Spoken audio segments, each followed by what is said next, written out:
Kapalı Maraş, Kıbrıs adasının tarihine damgasını vurmuş, sadece Türk ve Rum toplumlarını değil, dünya kamuoyunu da yakından ilgilendiren bir bölgedir. Bu yer, adanın en tartışmalı ve sembolik bölgelerinden biri olmasının yanı sıra, aynı zamanda insanlık tarihine dair önemli dersler içermektedir. Bu içeriğimizde Kapalı Maraş'ı birden fazla perspektiften ele alarak hem tarihi hem de güncel durumu inceleyeceğiz.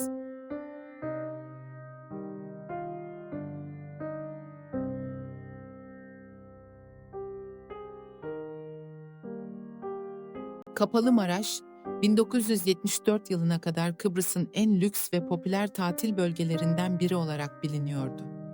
Bölge, 5 yıldızlı otelleri, modern mimarisi ve eşsiz sahilleriyle hem yerli hem de yabancı turistlerin gözdesiydi. Ancak 1974'teki Kıbrıs Barış Harekatı sırasında Maraş askeri bir bölge ilan edildi ve sivil yerleşime kapatıldı. O günden bu yana Maraş adeta bir hayalet şehir olarak kaldı.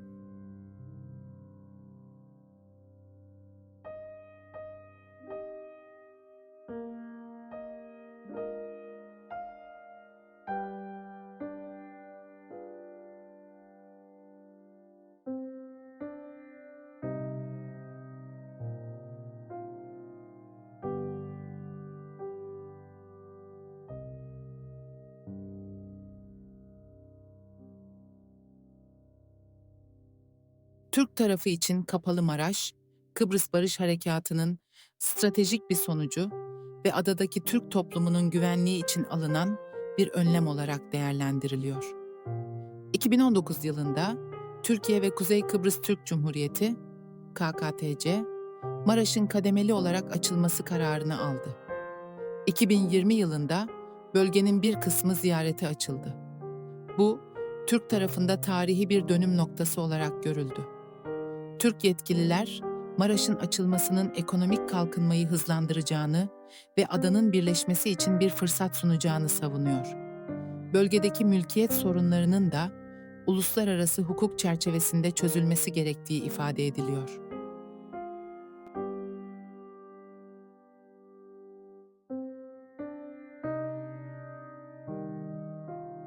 Rum tarafı için Kapalı Maraş, 1974 öncesinde kaybedilen bir cennet ve adanın bölünmüşlüğünün en acı sembollerinden biri olarak görülüyor. Rum kamuoyunda bölgenin açılması büyük bir öfke ve hayal kırıklığı yaratmıştır. Rumların bakış açısından Maraş'ın açılması, Türk tarafının uluslararası hukuka aykırı hareket ettiğinin bir göstergesidir. Rum liderler, Kapalı Maraş'ın Birleşmiş Milletler kararları uyarınca eski sahiplerine iade edilmesi gerektiğini vurgulamaktadır. Birçok Rum için Kapalı Maraş sadece bir toprak parçası değil, geçmişte sahip oldukları huzur dolu bir yaşamın hatırasıdır. Bugün birçok Kıbrıslı Rum, bölgenin turizm için kullanılmasının kendi haklarına ve tarihsel gerçeklere bir saygısızlık olduğunu düşünmektedir. Bizim evlerimizde artık turistler yürüyor şeklindeki eleştiriler, bölgenin duygusal ve sembolik önemine işaret eder. Rum toplumunda bu durumun sadece Kıbrıs'ın bölünmüşlüğünü daha da derinleştirdiğine dair bir inanç vardır. Kapalı Maraş, onlar için barışın değil, ayrışmanın bir sembolü olarak durmaktadır.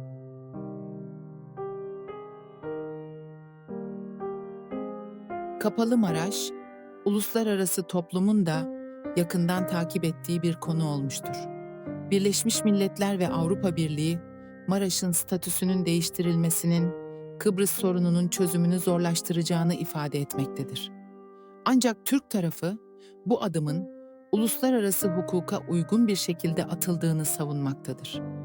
Bununla birlikte uluslararası kamuoyunda Rumların endişeleri daha sık dile getirilmektedir. Size Ayşe ve Andreas'ın hikayesini anlatacağım.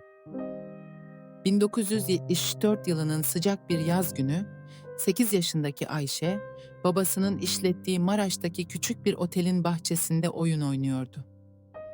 Aynı zamanda 10 yaşındaki Andreas, ailesiyle birlikte sahilde yürüyüş yapıyor, denizin keyfini çıkarıyordu. İki çocuk birbirini tanımıyor, ancak aynı gökyüzü altında çocukluğun masumiyetini yaşıyordu. O günün akşamı, Maraş'ta savaşın gölgesi kendini hissettirdi. Silah sesleri yükselmeye başladı. Ayşe'nin ailesi hızla Lefkoşa'ya doğru yola çıktı. Küçük Ayşe evlerinin kapısını son kez görerek "Ne zaman döneceğiz baba?" diye sordu. Babası cevap veremedi. Aynı saatlerde Andreas'ın ailesi de eşyalarını toplayarak güneye kaçmaya başladı. Küçük çocuk oyuncaklarını geride bırakarak ağlayarak yola koyuldu. Yıllar geçti. Ayşe ve Andreas bir daha o topraklara dönemedi. Ayşe Türkiye'de büyüdü ve öğretmen oldu. Andreas Yunanistan'da mimarlık okudu. Her ikisi de çocukluklarının geçtiği Maraş'ı unutamadı. Ayşe bir gün gazetede Maraş'ın yeniden açıldığı haberini okuduğunda gözyaşlarına boğuldu. Andreas ise bu haberi duyduğunda ailesiyle birlikte terk ettikleri evlerinin resimlerini hatırladı. Ayşe ve Andreas Maraş'a farklı zamanlarda döndüler. Yıkık evlerini, boş sokaklarını gördüklerinde geçmişin yükü omuzlarına çöktü. Ancak her ikisi de çocukluklarının geçtiği yerlere geri dönerken bu toprakların barışa ve umuda dair bir sembol olması gerektiğini düşündü.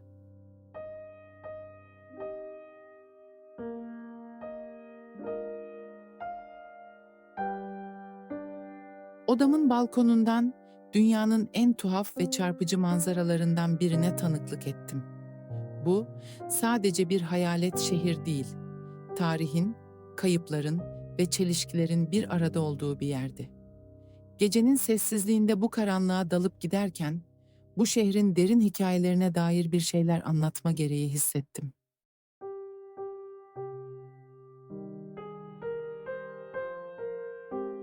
Kapalı Maraş'ın Türk kontrolüne geçişi, tarihin en dikkat çekici askeri manevralarından biri olarak kaydedildi. 28. Tümen Komutanı Osman Fazıl Polat'ın harp günlüklerinde yer alan detaylar, bu sürecin beklenmedik yönlerini ortaya koyuyor.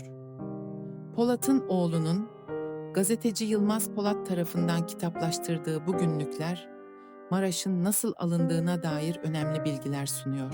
14 Ağustos 1974'te başlayan ikinci harekat, ertesi sabah 15 Ağustos'ta 28. Tümen birliklerinin Mausa'ya doğru ilerlemesiyle hız kazandı.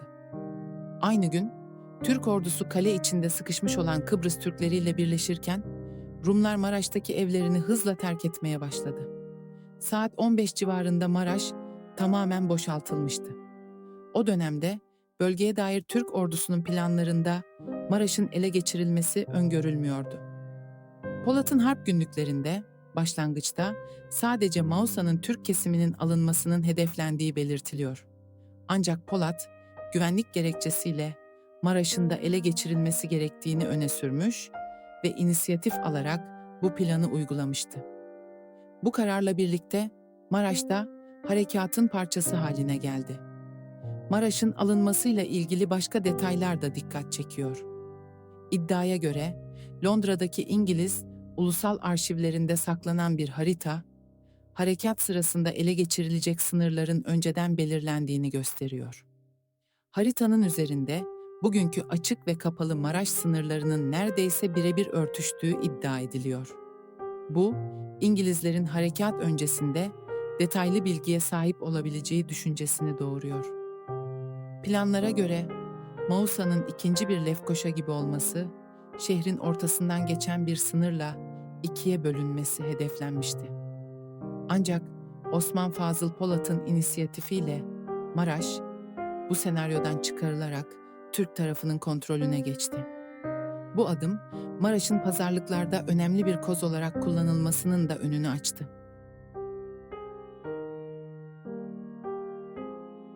Kapalı Maraş'ta dolaşırken gözünüze çarpan ilk şey yıkık dökük binalar ve kırık camlar oluyor. Evlerde ve dükkanlarda neredeyse hiçbir eşya kalmamış. Duvarlarda sprey boyayla yazılmış yazılar dikkat çekiyor. Bazıları 20-30 yıl öncesine ait. Bu manzara terk edilmişlikten ziyade bir şehrin adım adım nasıl harap hale geldiğinin sessiz bir belgesi gibi. Osman Fazıl Polat'ın harp günlüklerinde de belirtildiği gibi Maraş daha boşaltılırken kıymetli eşyalar yağmalanmış.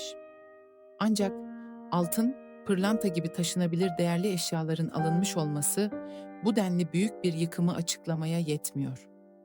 Yıllar boyunca Maraş'a giren ve çıkanların soygun girişimlerinde bulunduğuna dair birçok haber yayımlandı. Ancak bu soygunların ağırlıklı olarak yükte hafif, pahada ağır eşyalara odaklandığını düşünürsek, dükkan tabelalarının, mobilyaların veya diğer ağır eşyaların kaybını bu şekilde açıklamak mümkün değil. En büyük ihtimal Maraş'ın terk edilmesinden sonra yıllar boyunca korunamaması. Maraş'ın yasaklı bölgesinde ilginç bir detay daha dikkat çekiyor. Bir Toyota showroom'u. Eski kayıtlara göre bu showroom'da 50'den fazla otomobil vardı. Cyprus Mail'in haberine göre showroom'daki araçların bir kısmı kurtarılmaya çalışılmış ancak çoğu kaderine terk edilmiş. Bugün internette dolaşan ve Kapalı Maraş'ta 50 yıldır bekleyen araçlar olarak lanse edilen fotoğrafların aslında Lefkoşa'daki showroom'lara ait olduğu biliniyor. Ancak Maraş'ın derinliklerinde ziyarete açık olmayan alanlarda kalan eski araçların olduğu da söyleniyor. Golden Sands Oteli'nden Toyota Showroom'una kadar her detay Maraş'ın hikayesindeki çelişkileri ve cevaplanmamış soruları gözler önüne seriyor. Bu yıkım nasıl bu kadar büyük bir ölçeğe ulaştı? Terk edilen binalar neden bu kadar hızlı harap oldu?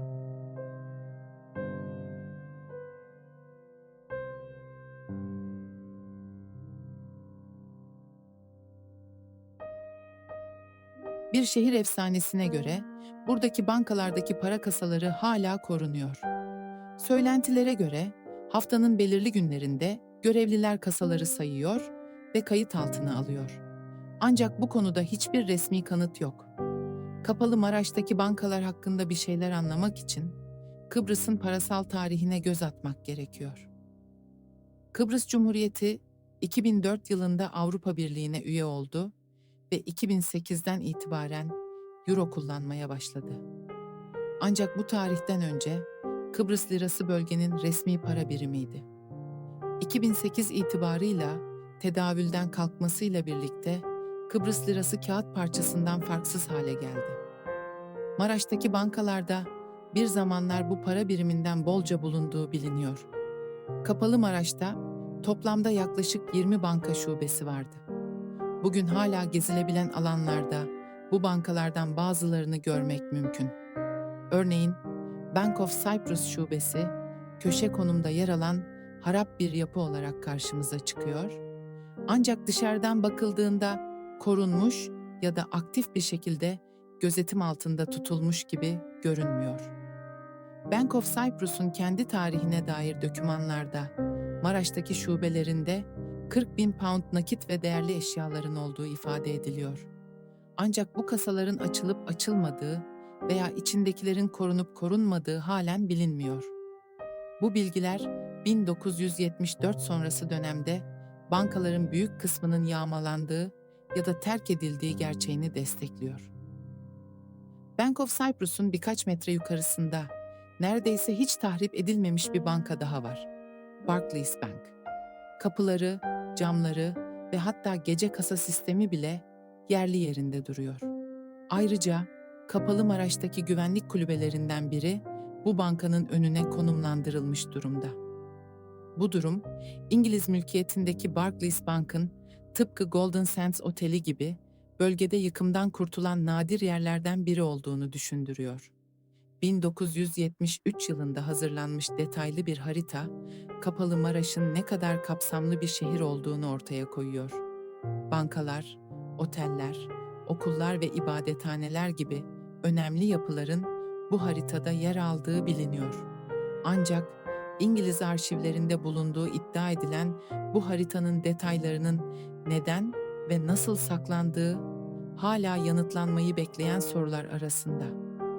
Kapalı Maraş'taki bankalar sadece ekonomik birer yapı olmaktan öte, bu bölgenin tarihindeki çelişkilerin ve sırların bir yansıması. Korunmuş gibi görünen Barclays Bank'tan, harap haldeki Bank of Cyprus'a kadar her detay, bu şehrin karmaşık geçmişini ve bugününü anlamak için ipuçları sunuyor. 1974'ten bu yana hiç açılmamış kasalar, tedavülden kalkmış banknotlar ve terk edilmiş finansal merkezler. Kapalı Maraş sadece bir hayalet şehir değil, aynı zamanda kayıp hikayelerin ve cevaplanmamış soruların bir vitrini. Kapalı Maraş, bir yanıyla Türkler için güvenliğin, diğer yanıyla Rumlar için kaybedilen bir cennetin sembolü. Türkiye'de Bir Zamanlar Kıbrıs dizisini izlediğimizde Türklerin yaşadığı acıları görüyor ve üzülüyoruz. Yunanistan'da Famagusta dizisini izlediğimizde Rumların yaşadığı travmaları hissediyoruz. Her iki taraf da kendi perspektifinden haklı görünürken ortak bir geleceğin nasıl mümkün olabileceği sorusu hala cevaplanmayı bekliyor. Siz bu konuda ne düşünüyorsunuz? Fikirlerinizi ve hislerinizi bizimle yorumlarda paylaşın. Bu önemli konu üzerine birlikte düşünelim.